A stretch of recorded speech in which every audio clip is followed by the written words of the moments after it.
बच्चों, आज हम वर्बल रीजनिंग के अंतर्गत सादृश्यता परीक्षण जो कि संख्याओं पर आधारित संबंधित कुछ और प्रश्न करेंगे। तो इससे पहले आप एक और वीडियो देख चुके होंगे।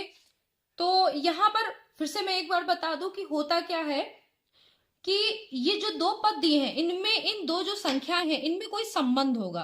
वैसा ही संबंध यहाँ पर भी जो दो संख्याएं होंगी उनमें भी है। तो एक दी हुई है और एक हमको इन चारों विकल्पों में से ढूंढनी है। तो ठीक है, आप इसको जब प्रश्नों को करेंगे तो आप धीरे धीरे समझ जाएंगे। तो जैसे यहाँ पर 13 और उसका जब 10 से गुणा किया गया है तो ये दूसरी संख्या आई है। तो ये 13 की 10 से गुणा करने पर, यानी पहली संख्या की 10 से गुणा करने पर दूसरी संख्या आई है। तो 19 की आप अगर 10 से गुणा करेंगे तो क्या आएगा? 190। तो इस तरीके का आपको समझ में आ रहा होगा कि कैसे दो ये दोनों में संबंध था, वही संबंध यहाँ पर भी होना चाहिए। अगले में देखते हैं। अगला बहुत आसान है, लेकिन इसको करने का आप तरीका देखिए कि हर तरीके से आपको देखना है कि यहाँ पर क्या हुआ था। पहली वाली संख्या की 10 से गुणा, यहां पर क्या हुआ है, इनमें से देखिए 20 कैसे आया, 4 और 5 की गुणा कर दी। यहां पर जो दोनों अंक थे उनकी गुणा करने पर यहां आया है। तो यहां पर 6 और 7 की गुणा करेंगे तो क्या आएगा? 6 सते 42। तो यहां पर कितना आएगा? 42। ये आपका राइट आंसर हो जाएगा। ठीक है, अगला देखिए। इस वाले में क्या है, जो तीसरा है इसमें दिया हुआ है 43 और 47। तो ये दोनों अभाज्य संख्याएं हैं जो 40 और 50 के बीच में है। ठीक है, ये देखिए दोनों अभाज्य संख्याएं दी हुई हैं। तो यहाँ पर 83 और कौन सी अभाज्य संख्या आएगी? तो यहाँ भी देखिए 87 यानी 87 ये अभाज्य संख्या है, यहाँ पर आएगी। तो ये आसान है, ये अभाज्य संख्या आपको पता होंगी तो आप कर सकते हैं। ये भी बहुत आसान है।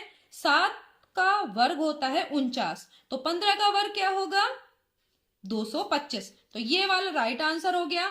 अब यहाँ देखिए ये वाला भी बहुत आसान है, 125। आप इस तरह का प्रश्न कर चुके थे कि अगर इन अंकों को जोड़ दिया जाए, 5 2 7 और 1 8, आसानी से पता चल रहा है। तो यहाँ पर क्या होगा? 6 2 8 और 1 9। तो यहाँ पे जोड़ेंगे तो कितना आ जाएगा? 9। आंसर यहाँ पर आएगा 9। तो ये तीसरा वाला राइट आंसर है। अगले प्रश्न करते हैं। यहाँ पर देखिए 15 और 32। अब ये 15 का वर्ग या कोई ऐसी चीज है नहीं, 5 और 1 को जोड़ के भी नहीं आ रहा, गुणा करके भी नहीं आ रहा। तो ये हो क्या रहा है? 15 और 32 में देखिए 15 दूनी 30 और 2 जोड़ दिए गए हैं।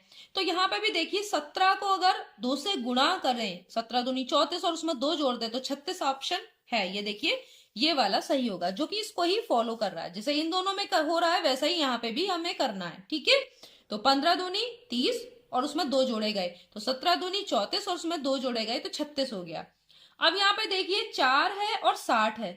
तो 4 का वर्ग होता है 16, लेकिन 4 का घन कितना होता है? अगर 4 की घात 3 करते हैं तो होता है 64। और इसमें से क्या किया गया है? 4 ही घटा दिए गए, यानी 4 का घन करके फिर क्या किया गया है? 4 के घन में से क्या घटाया गया है? 4। तो कितना आ गया? 4 के घन में से 4 घटाएंगे तो 64 में से 4 घटे तो कितना बचेगा? 60। यही आ रहा है कि नहीं? तो 6 का घन कितना होता है? 6 का घन होता है 216 और उसमें से कितने ही घटाने हैं? 6 ही घटाने हैं। तो कितना आएगा? 210। तो ये आपका हो गया राइट आंसर। ठीक है, तो यहाँ पर 4 का घन 64 होता, 64 में से अगर 4 घटा दे तभी आएगा ये 60। तो आपने इसमें भी वही को फॉलो करना है कि आपको जो है 6 का घन होता है 216, अगर उसमें से 6 घटा दे तो 210 आ जाएगा। तो ये आपका राइट आंसर है। ये बहुत आसान है। 14 का वर्ग होता है 196, तो 289 वर्ग होता है 17 का। तो ये राइट आंसर हो गया। अब देखिए यहां पर क्या है? 10 है, ये क्या है? 11 का वर्ग। तो यानी इस जो यहाँ संख्या लिखी है उससे एक ज्यादा वाले संख्या का वर्ग दिया हुआ है। तो यहाँ अगर 15 लिखी है तो किसका वर्ग होना चाहिए? 16 का। तो 16 का वर्ग क्या होता है? 256। ये आपका राइट आंसर हो गया। अगला वाला देखिए, इस तरह का भी प्रश्न कर चुके थे कि आप इनको जोड़ के देखिए। ये बहुत बड़ी संख्या यहाँ 17 है, तो क्या करना है? देख जोड़ के देखिए, 7 2 9, 9 और 9 में 5 जोड़िए, कितना होगा? 14, 14 और में 3 जोड़िए 17। सही आ रहा है नहीं? इन सबको जोड़ने पर ये दूसरी संख्या प्राप्त हो रही है, यानी पहली संख्या हम के अंकों को हम जोड़ रहे हैं तो दूसरी संख्या मिल रही है। तो यहाँ भी जोड़ के देखिए कितना आएगा। तो चलिए जोड़ के देखते हैं।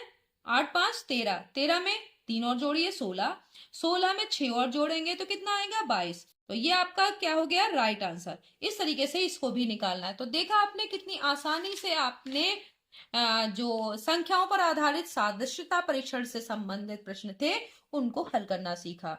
तो नेक्स्ट वीडियो में हम सादृश्यता परीक्षण के कुछ और प्रश्नों को करेंगे। तब तक के लिए धन्यवाद।